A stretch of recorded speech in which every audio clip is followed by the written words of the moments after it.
Hello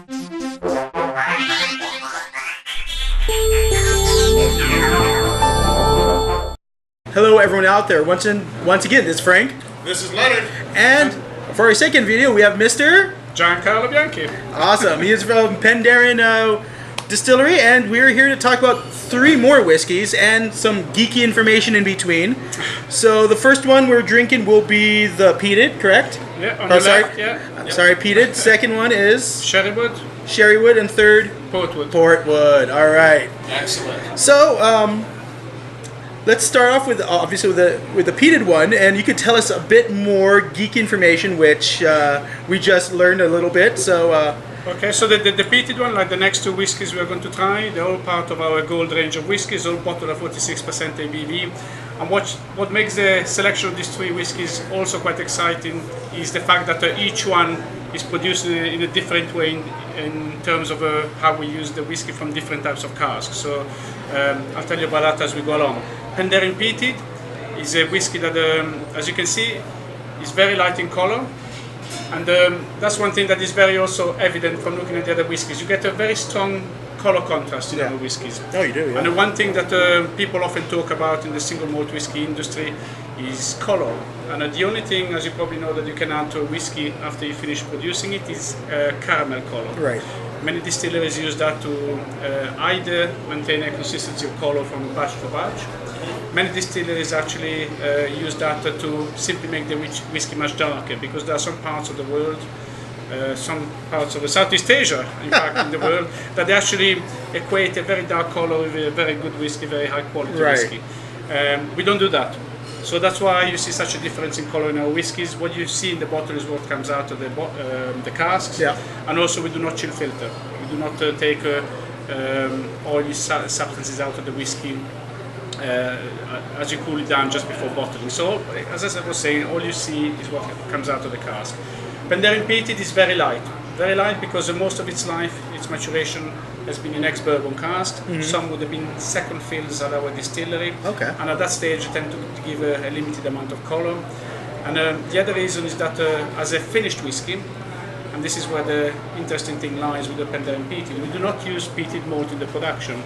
When it finishes the maturation in the ex-bourbon cask, then it doesn't have any peat in it at all. Oh wow, okay. And what we do, we take a part of the bourbon matured whiskey, we transfer it into ex-Islay cask that we buy from Scotland, which have been used to produce a peated whiskey. And we put some of the whiskey in the cask for a finishing period of 6 to perhaps 12, 15 months. And the whiskey over that time essentially teases out some of the peatiness from the wood, from the whiskey that was there before. So that's why that if you smell it, it's really, well actually no, I can smell it, but sometimes it's really hard to smell any smokiness coming out of it.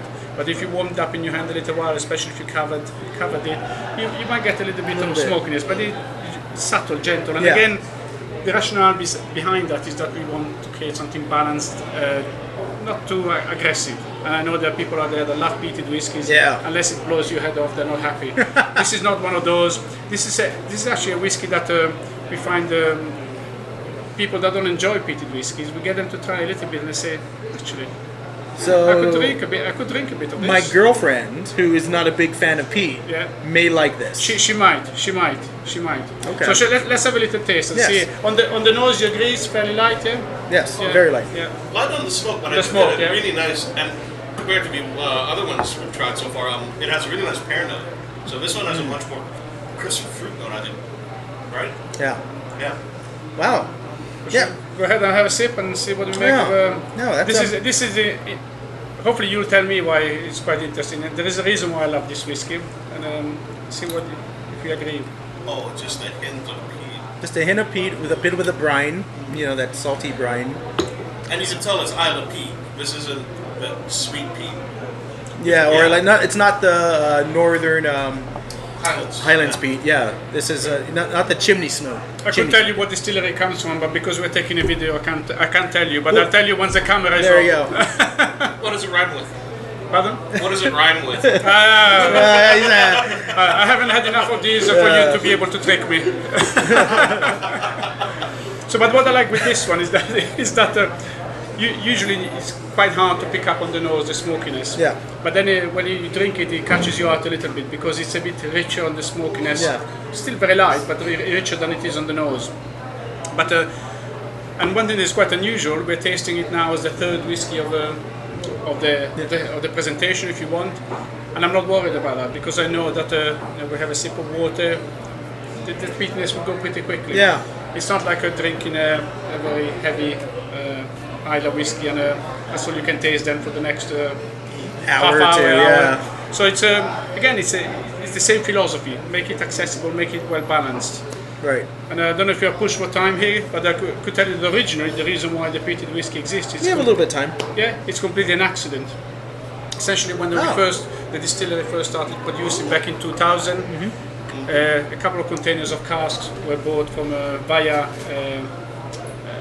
what do you call it, a cooperage, I guess, up in Scotland. We said all we want is first fill. New ex-bourbon casks. And it's great, fantastic. The containers got to us, filled them, and a few years later, our master distiller, Dr. Jim Swan, started nosing some of the casks, and he went to one of them and said, "Now this is out. this smells peated." So of course, what happened? The cooperage didn't get us all the new casks. They said they would get us. Some of them were casks that came from somewhere in Scotland where they were producing peated whiskies. And I guess the discussion was at the time, what are we going to do with this? This is not what we want to do. And the answer was, well, you do what you do with all casks, a bit unusual. You make it a single cask. Yeah. So that was one of our first single casks. But it was just so popular, so nice, and also so delicate. People really liked it. We decided to introduce it within our range alongside the Madeira finish very early on in our history. So that's how this accident was turned into a very pleasant story for us. It's beautiful. It's amazing. It just tickles you with the heat. It tickles you with the pepper. For me, I like this in the Philippines especially because, being a warmer climate, a bit more humid, hot, sometimes, you want to go to the beach and you want to drink a whiskey. Well, you don't want to drink anything too heavily peated because it's just too hot. Yeah. But this would be okay. This would be a nice peated, like beach peated whiskey. That's a very nice concept. I never drank a single malt on the beach. Oh, you should. Especially in a warm climate. So you got it. Something we're going to do later on. Beautiful. Wow. I remember Tropical Climate Park because we go to the beach in Wales and Corso. You know what? Those guys were lying. So the difference is when you go to the beach in Wales, you need to go to the beach, lots of warm clothes, and close your eyes and think, yes, I'm in the Philippines. It's really warm, and it's a great place to enjoy my whiskey. Oh, lovely. All right, so our second beautiful Penderyn whiskey is the Sherrywood. Yeah. All right. Is it a particular type of sherry? Can you explain? Yeah, I can explain now. So as I said when we started the second half of the presentation, each one of the three whiskies we are trying was made in a bit of a different way. Penderyn Peated is a finish. Yeah. Penderyn Sherrywood is a marriage, essentially, of whiskey matured in different types of casks. Okay. So the bulk of the whiskey within the bottling will be straight ex-bourbon matured whiskey, usual ex-Buffalo Trace casks we get from the distillery in Kentucky. The other portion of the whiskey comes from the maturation in ex-Oloroso sherry pots. Okay. So people that got a bit of experience of drinking single malts, I know that one of the brands is fairly widespread around here is Macallan. Yep. So that's the kind of a flavor profile you might find within this whiskey. Interesting. So maybe a bit of spices, maybe a bit of a nuttiness, and what is interesting, I guess, again, is that we do not. Like the other whiskey, we do try to find the balance. Yeah. If you wanted to make this really, really rich, we would have put just a Oloroso sherry cask matured whiskey. That's not the case. Usually it tends to be 60-70% ex-bourbon with the addition of 30%, 40% sherry. Okay. Oh, interesting. So again, the color is natural, and maybe while you nose and taste that, one thing I have the opportunity to say here is traditionally. People will look at the whiskey and select it based on age. Right. See what number it says on the bottle. As you noticed, we don't have any age statement on our bottlings, and there's a number of reasons for that. One of the key ones, I would say, is the way we produce our New Make Spirit. When it comes out at 90% of ABV, very clean, without those oily compounds, and very pure, essentially part of the maturation is already done. you've taken a lot of part of the job of the maturation in the cask is to take out impurities, sulfuric compounds. Right. And then because of the purity of the new spirit, that work is already done by the still. So we already are some way part of down the road of maturation before we fill the casks. So putting an age statement is probably not too representative. The other reason we don't do it, and again probably as important, is got the character of our new make spirit. Just so light, so smooth. At 15 years old, we don't have age statement, as I said, about 15 years old, the mouthfeel is the same. It's still light because that's the character of a whiskey. Right. So what would happen if we put an age statement? People might get confused, or people get confused now. They think that the lightness of our spirit needs to be associated with the youth. It's not the case. It's the character of our whiskies. And ultimately, not lastly, probably one of the key important reasons is the way we choose casks for each bottling. The most important thing is that the whiskey in each and every single cask is ready. It's top quality. So that's why I start with Distillery Blender with her team. They sample 100 to 200 casks every month, and some of them get sampled 2 or 3 times, and they only get chosen for a bottling. The whiskey is ready. It's not about the age; it's about quality. So the quality is there. It doesn't matter how old it is. Obviously, age is really important. You need to mature it. Right. But it's all a question of quality. So that's why we do not have age statements. Makes sense. That's how it should be anyways, right? Yeah, and I guess with age statement you achieve quality by knowing that nothing that is at least 10 years old in your warehouse is going to be the wrong quality. We achieve a good quality. But we're a bit more crafty and artisan in the way we put our whiskies together. And we sample every cask. We don't just go to year 2008 and we say, 40 of those, and then fill them. Just to select from a range of years. I mean, it's a great thing from the late Dr. Jim Swan. He was able to do not just with yours, but other, I would say cousin distilleries, even though different owners.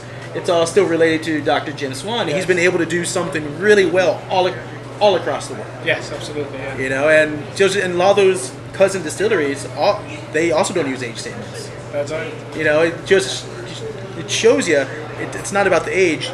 When you have a good quality process. I think you're referring to distilleries in a much warmer tropical climate than we are, and in those distilleries, again, age statement absolutely doesn't make sense within the way it's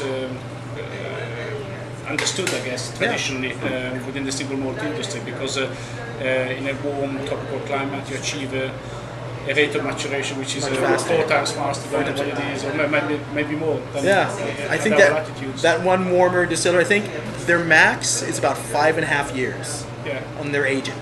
Other than that, they're going to have a lot less alcohol. So, this is beautiful. We're done. Yeah, drink it already. We're talking too much. Sorry, guys. No, that's not talking. No, it's fine. No, it's wonderful. I was going to ask because I'm surprised you guys call it Sherrywood.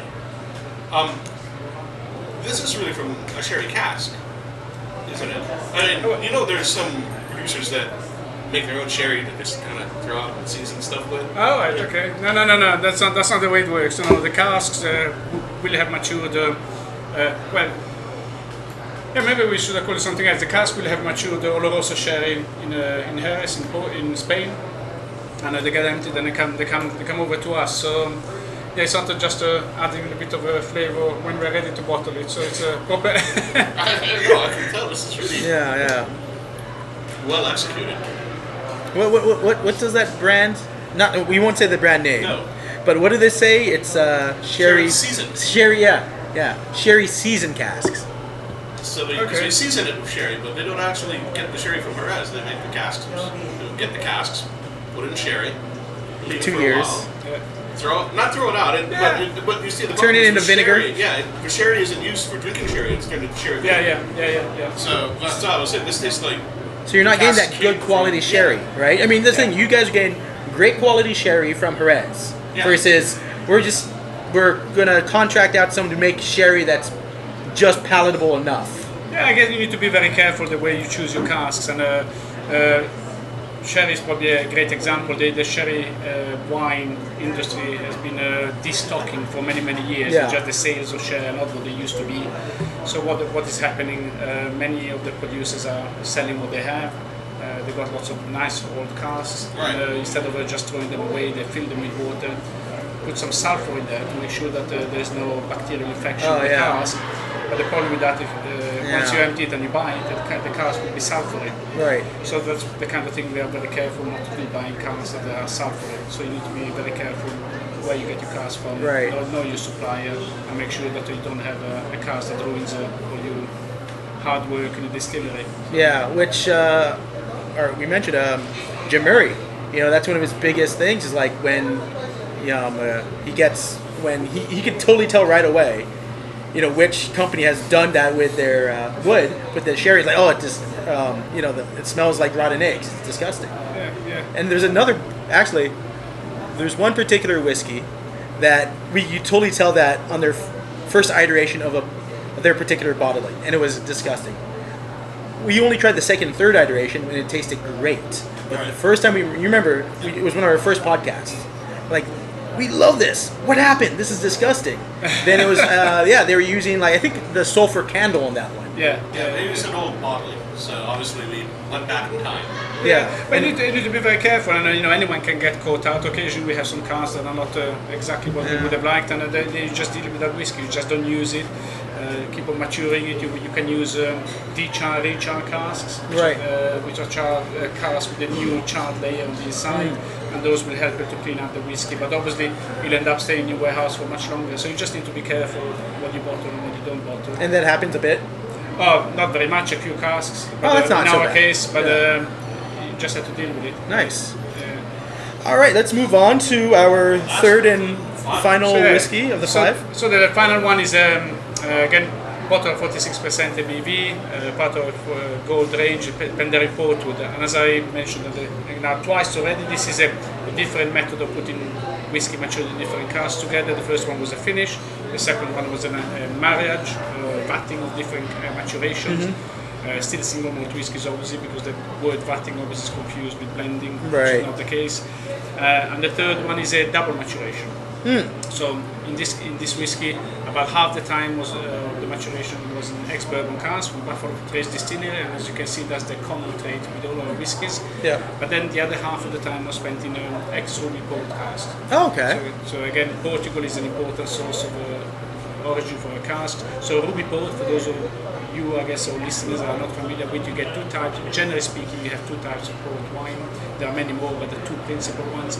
One is ruby port, which is fairly young port, doesn't spend too much time in the cask, and then you have tawny port. And tawny port is port that spent many years in a wooden casks, and that will give you a different flavor profile.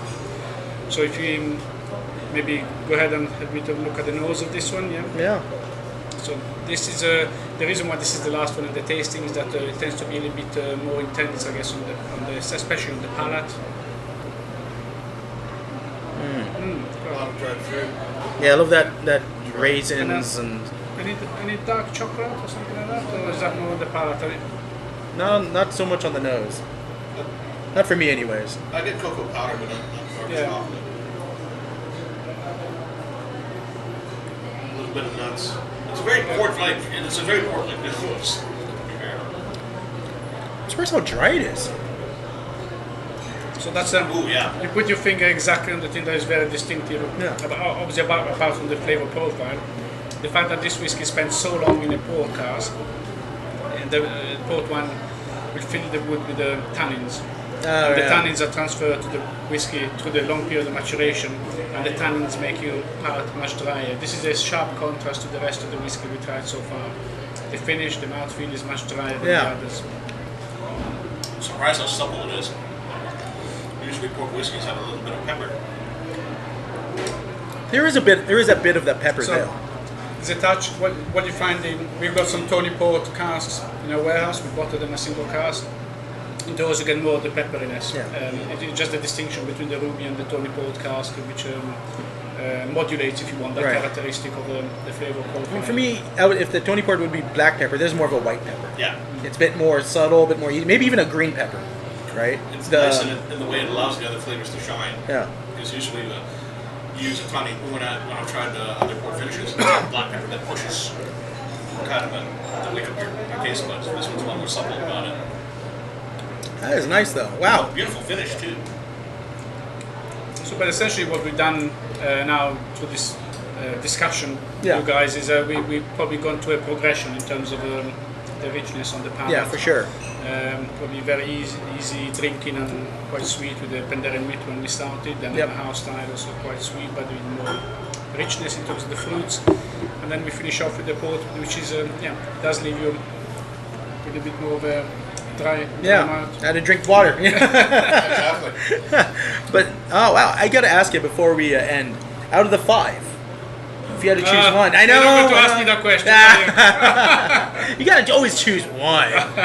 I mean, like, I'm not saying it's like your end all, but you know, like for your mood today.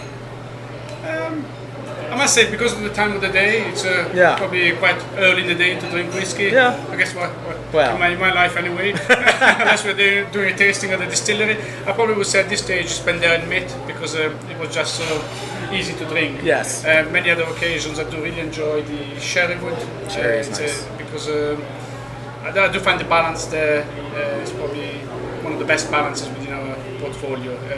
I think you can sometimes, it's a personal opinion obviously, that of course. it's pretty much all single malts out there, very finely made, and we have something that is very accessible, a nice range of flavors within it, a bit of nuttiness, and probably the third first, I guess, would make sense, the peated. I always like the peated because it just always, I love the fact that it catches you out a little bit on the palate, and the way it's made as well.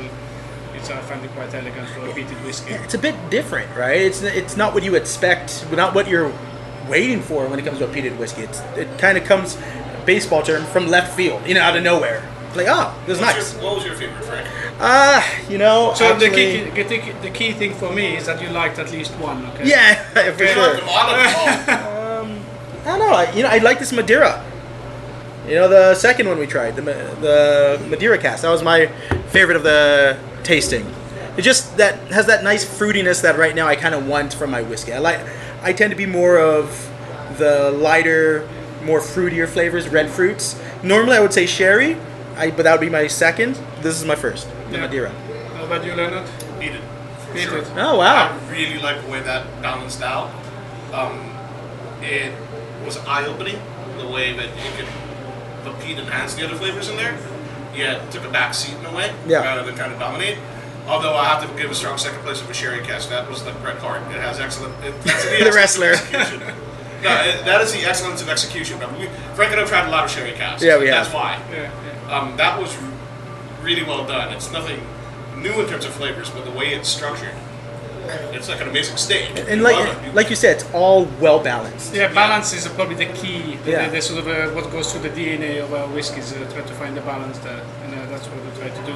And from my viewpoint, this is great because you two represent what often happens at tastings. We sort of, first of all, I like that at least everybody likes one. Yeah. It's a success. I'm happy there. But then it's really fascinating to see how there's always quite a varied view of what's the best one. Some people like one, some like the other, and it just reflects the individuality of the drinkers. And, of course, it's always nice to be able to find something that somebody likes. Thank you.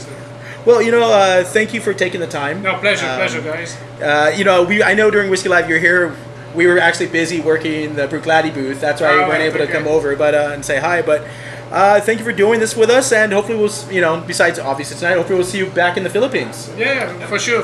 Stop it's a great place to be. Don't imagine a nice beach. Just come over. I don't need a beach to come over, guys. It's far too much fun here. Awesome. Well, guys, thank you very much. Till the next time. Bye-bye. Guys.